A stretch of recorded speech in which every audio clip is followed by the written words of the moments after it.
Hello ladies and gentlemen, ZB StarCraft here with another StarCraft 2 commentary. This is going to be a 2 versus 2 with two players that I really hope you know. SeleCT, our Terran player, our light blue Terran player, and HuK, our purple Protoss player. Now I don't know if these are actually HuK and SeleCT. Their names are spelled correctly. They have the right capitals in the right places. I don't know if they actually are, so we'll look at their playstyles and see who they are. They're not playing against each other though. No, this is a 2v2, a very rare occurrence among the high-level players. I don't know if they're going to start playing more 2v2. I know that MLG is thinking about putting 2v2 into the StarCraft tournament more so, because their Game Battles website has a slot for 2v2. So we may be seeing more 2v2 from the professional players nowadays. But I know HuK and SeleCT don't play on the same team. SeleCT is on Dignitas, I believe, and I know HuK is on Team Liquid now, because I saw them at Dallas. But I'm sorry, I forgot to announce the opponents. The opponents are Vray, which I guess stands for Void Ray, Protoss player, our blue player, and hyperrift, our red Zerg player. So we'll just be seeing what's going out. We have a 14 pool and a 14 gas going out for hyperrift. I'm gonna stop saying that annoys me even when I watch my videos. And we have look like a 13 gateway going out for Vray. HuK getting a wall off on his ramp. And SeleCT just building up his Terran forces. SeleCT and HuK are pretty much two of the best players out right now. They did not place too well in MLG Dallas, but they did play amazingly. They got second and third in MLG DC, which, as you guys didn't know yet, I was able to see live and was totally awesome. I don't know if we saw, yes, we did see HuK. HuK did move out his drone, or his probe rather, early on, to see what's going on with hyperrift and Vray. I've not previewed this game, so I don't know how good it is.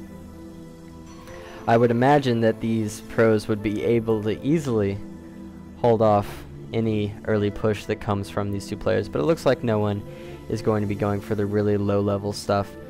I'm sorry if this video is lagging, because my computer is just not working too well right now. And I don't know how good these two players are, Vray and hyperrift, but if they are good enough to be up against HuK and SeleCT, they have to be pretty darn good. Their APM doesn't really show it though. SeleCT usually plays at about 300 to 250 APM. He's at 150 right now, so you know he just might be HuK.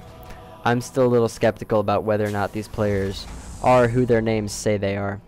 SeleCT dropping down his wall so that HuK can get the set, so that HuK can hide in there. But no one really has any units right now. SeleCT getting his concussive shells upgrade, and HuK just getting out some sentries and probing up. We have a lot of Zerglings coming out for hyperrift right now. He has 6 more Zerglings on the way after those 2 that came out. And we have a Dark Shrine coming out for Vray right now. Where is his Twilight Council? Oh, I'm an idiot. It's right next to the Dark Shrine. But yeah, this Dark Shrine, as everyone complains, it takes so long to build. It takes 100 seconds to build compared to the 65 of the Gateway. I know that all the professional players complain about how long that seems to take.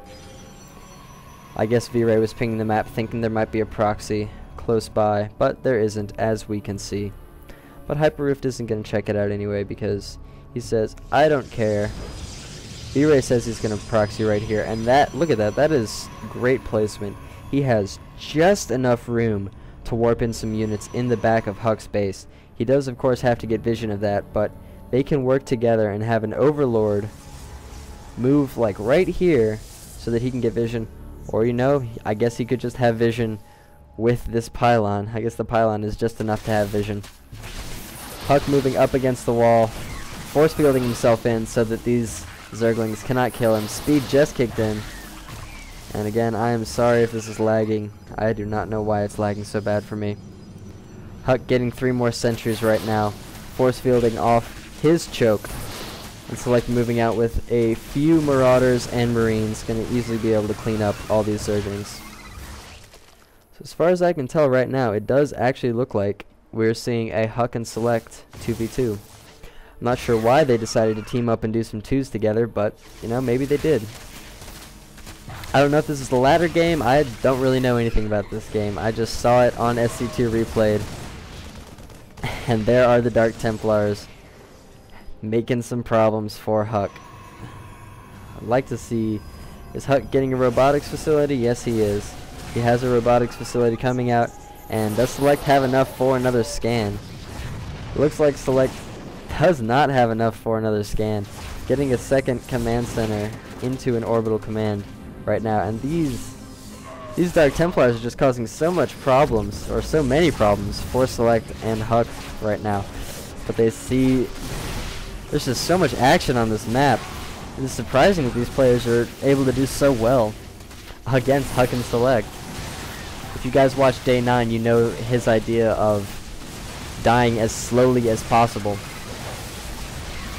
We can see that, wow, HuK and SeleCT are very low on the resource count, so it looks like these two players that we've never heard of, Vray and hyperrift, may just be able to end this game. HuK is down to 9 harvesters and SeleCT is down to 4. They took out his orbital command, or they made it lift up, and they might manage to take out this one unless he can repair it. But I don't know what he's going to repair it with. I don't even know where his SCVs are.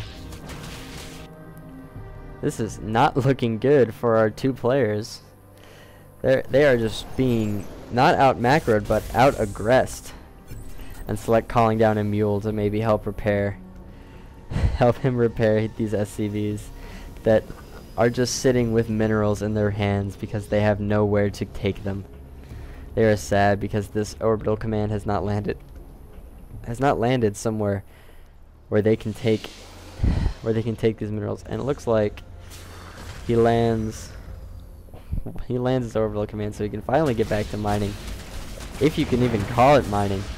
And there are just banelings sitting right here for hyperrift.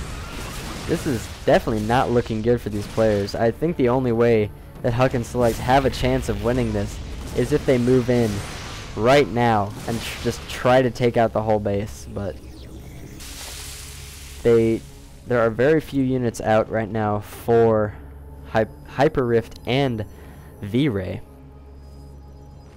Only 22 Zerglings. But there are also very few units out right now for HuK and SeleCT, so this is definitely not looking good. Down to 3 harvesters for SeleCT, all the way back up to 14 harvesters for HuK. And does HuK have an observer out on the field? It looks like he does. The observer should be over this army so that he can kill these units, but no, this observer, where is it? Oh, never mind. There's a GG. Excuse me. There's a GG from HuK and SeleCT. So if those actually were HuK and SeleCT, a Protoss and a Terran managed to beat them. That is quite impressive. But again, 2v2 is a very different monster from 1v1. So maybe HuK and SeleCT just aren't good at 2v2. I don't know. I would definitely like to see 2v2 come into its own in MLG and in the professional gaming area. We already have 1v1, and I would like to see 4v4, but it's kind of just a crapshoot right now. So anyway, that was HuK and SeleCT versus Vray and hyperrift. I'll have to look up those players and see how good they are and post it in the description down at the bottom there. I have to remember to do that. If I forget, oh well. I hope you guys enjoyed the video, and I will see you guys next time.